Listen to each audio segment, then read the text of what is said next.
round 1. In the top left corner of Circuit Breaker, you know him, you love him. He's our 3-time champion of Monday Night Starbow. Your red Protoss player, it's the Red Bandit. And in the top right corner, I believe he's new to Starbow, but I'm excited to watch him anyway. It's our purple Zerg, Hephaestus. Is that how you say it? Yeah. It's the Hephaestus, I believe, is like the Greek version of Vulcan. Cool. Like the god of like smithing and volcanoes and stuff. I think. Somebody in chat can correct me if I'm wrong. So, well, we got to get the PVZ music on here. Chat, we order you to look it up on Wikipedia. Alright, PVZ. There we go. Cool. Alright, I played one game against Hephaestus earlier, tonight, which was my first Starbow game in like a week, or more than a week, because of Thanksgiving. He beat me. Did a muta switch, and suddenly there were like 12 mutas in my base, and I did not have Archons, and I had like 3 Stalkers. So that was that. So not a bad player, or at least, well, let's be real, I'm pretty bad. So beating me doesn't make you not bad. All right, and TRB gonna go for the Nexus first. Going ahead and getting that Nexus on 12. I think you can do the thing where you get the Nexus on 12 and then wall off immediately with Forge and a Gateway on this map. Yeah. Correct me if I'm wrong. Yeah. Yeah, he'll have to get another pylon, I believe, to make a complete wall off. Well, no, he has the pylon in the wall. Never mind. Yeah, he should be able to get virtually an entire wall. All right, Face is having a pause. He was having problems with his hotkeys earlier, so I helped him through it earlier. So that attack hotkey thing. Does MorroW want to? You want to have MorroW in on this? I'm fine with that. Yeah. Oh. Here, I'll invite him to the call. Can't hurt.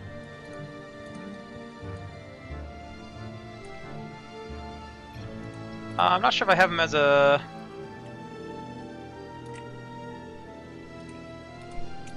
He's in the group. Yeah, he's in the group. I'll have to add him.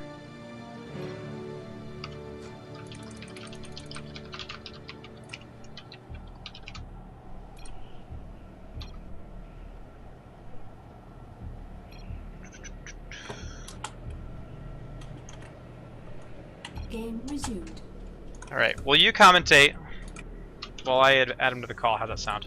So we got a hatch first out of Hephaestus, followed by an immediate 11 pull, so, you know, with the Nexus first, I think he's, and not even scouting for the probe, I think he's probably safe from cannon shenanigans, so I think that's a good response to the sort of, this sort of play that Red Bandit always does.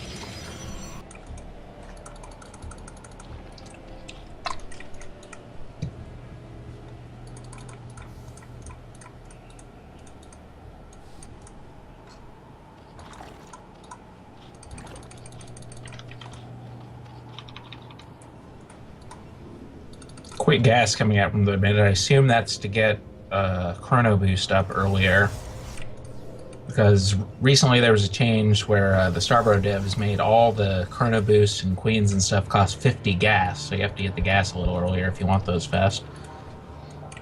Third base coming out of Hephaestus. You know, I'm not sure if I prefer taking that base or the other natural, but they're both viable, certainly. There's nothing wrong with it.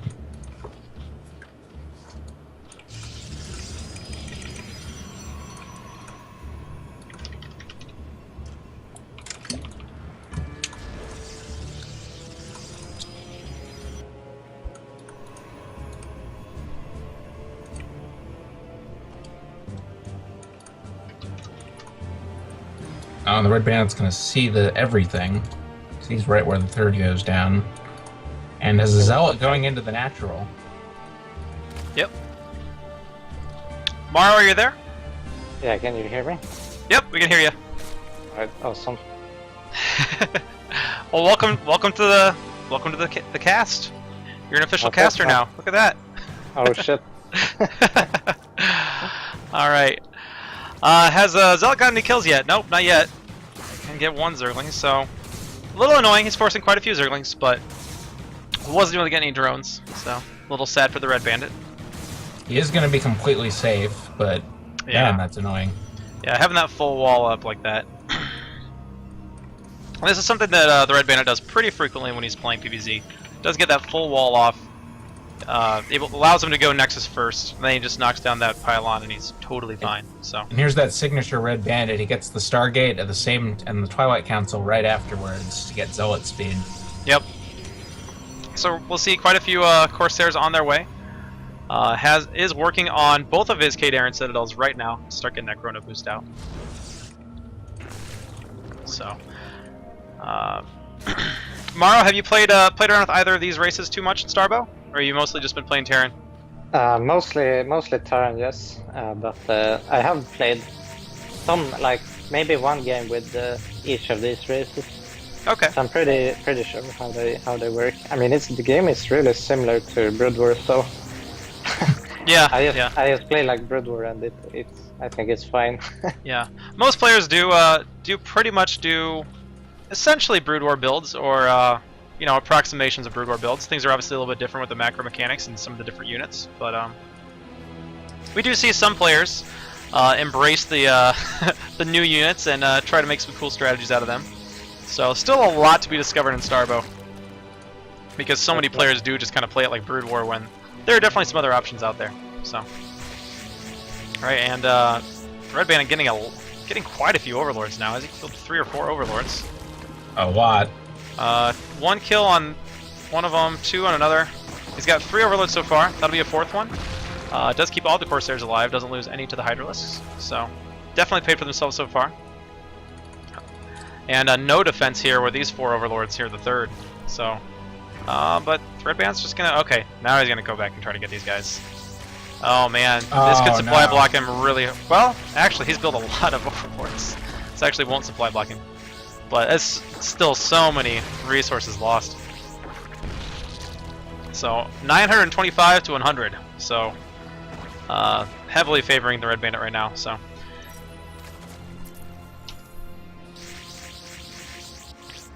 And gets another one. So finally does get the supply block. And in the meantime, the Red Bandit is still completely safe with that wall up. And Hephaestus is getting Hydra range before speed. So do you think he's going to do some sort of all-in on the front or something? Because I would think with the Corsairs doing so much, he'd want the speed.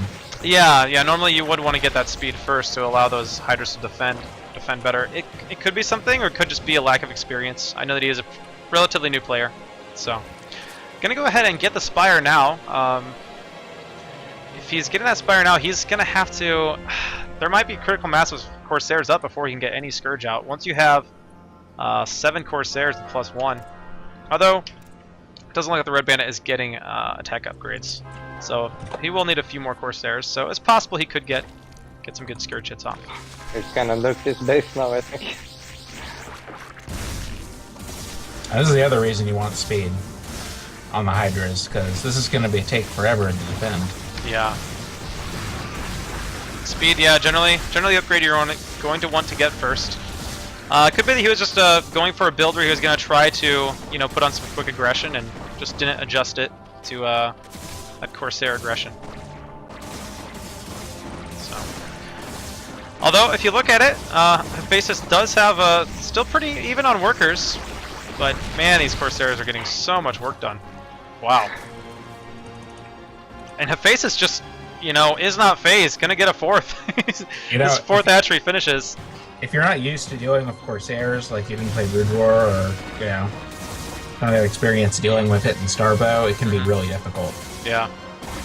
They killed like 15 Overlords. Those 4.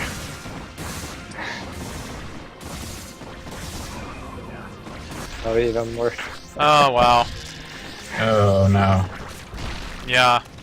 And Hephaestus has lost roughly 3 times as many resources as the Red Bandit has at this point. He didn't even get +1 attack for the Corsairs. That's the really insane thing. What can we say? Red Bandit, he's pretty good at Starbow. So, see if we can get a good storm off. Oh, big money storm. No. Ooh, that's a lot of damage on those Hydras. Those Hydras are really softening up for the Zealots now. I'm just gonna slice through them like butter now. 7 mutas on the way. Another storm. Okay, mutas are gonna kind of save the day here. The Red Bandit actually not getting the arc on Morphoth. Usually pretty good about that. And the mutas have to be really careful in how they engage these Corsairs, but the Corsairs are softened up, and numbers just down to 3 now after flying over that Spore Colony, so mutas might be able to take out another one, but they have a pretty tough time catching up with them. Let's see, the move speed on the Corsair is 4, and Mutalisk is 4. Okay, they move exactly the same speed. Look at that. And behind all this, the Red Bandit has gotten up his 3rd now. So, nice little cannon wall here. Oh, I didn't actually notice this, but Hephaestus has his 4th from the bottom natural, so this game's far from over. I mean, that was... These Mutalisks have to be extremely careful in engaging. Yeah, they can't go over these Archons. Really hard to engage. Yeah. Really needs more more Hydralisks. And he does try to spread them out, do a little bit of that magic boxing. Actually, really nice spreading here. He is going to take the Archons with only losing, I look like about 3 Mutalisks. Not bad. Actually, a really good job of spreading out those Mutas. But the Zealots, swinging so much done. And Hephaestus has been macroing like a king, though. Despite all of this, he still is relatively even on workers and has a 4th base up. He's lost 24 workers, but he actually is... Yeah, he's just now fallen behind somewhat. And of course, he's still ahead in the income tab because he has the 4th base. Yeah, I'm really impressed by his play so far, actually. Not very many players can take that kind of a punishment in the early to mid game from the Red Bandit and be relatively even after all of it. Definitely. So these little run bys could be helped out a lot if he had a few lurkers at each base. Did he ever get a lurker done? No, he didn't. Kind of skipped that and went for kind of a late Mutalisk transition there. So I'm wondering, do these Stalkers counter Mutalisk? They do trade with them pretty well. They do. Mutas being a light unit, the Stalkers do full damage, which is 16 now with the Red Bandit's 2 attack upgrades. So the Red Bandit really not able to get up quite the Corsair numbers he would want to deal with all these Mutas. Oh, big storm going on the Mutas. Oh no, they're sitting right in the storms. Oh my god. Oh, the humanity. That's really unfortunate. And after that, Red Bandit's going to be in a really strong position. These Zealots going to town here in the natural, and are not enough Mutalisks here. These Corsairs can clean them up easily. Wow, that was just... Those storms changed the game, honestly. Definitely.